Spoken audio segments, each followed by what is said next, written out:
আমি নাম বললাম না, কিছু মহল এই অ্যাক্টিভিটিসকে পছন্দ করছে না। তারা মনে করছে ইলেকশনে যদি নারীরা কোনো দিকে ঝুঁকে যায় তাহলে এটা তাদের জন্য ক্ষতির কারণ হবে। আমি মনে করি এই প্রতিহিংসার কারণেই তারা আমাদের উপর হামলা চালাচ্ছে। আপনাদের মাধ্যমে আমরা প্রতিবাদ জানাতে চাই এবং আপনারা সঠিক চিত্রটা তুলে ধরবেন।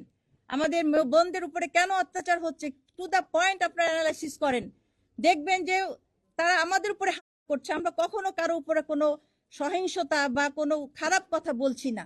সুতরাং এই দাবি নিয়েই আমরা এসেছিলাম নির্বাচন কমিশনের সামনে। তাদের দৃষ্টি আকর্ষণ করেছি যে আপনারা নিরপেক্ষভাবে এই ব্যাপারে আমাদের সহযোগিতা করবেন এবং আমাদের সুষ্ঠু পরিবেশ সৃষ্টি করে দেন, যাতে করে 12 তারিখে আমাদের বোনেরা মায়েরা সুন্দরভাবে ভোট কেন্দ্রে যেতে পারে এবং সুন্দরভাবে তাদের মতামতটা ব্যক্ত করতে পারে।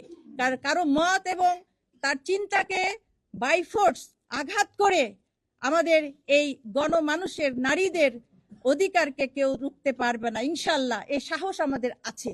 যেখানে এই বাধা আসবে আমরা সেখানে প্রতিরোধ করব ইনশাল্লাহ।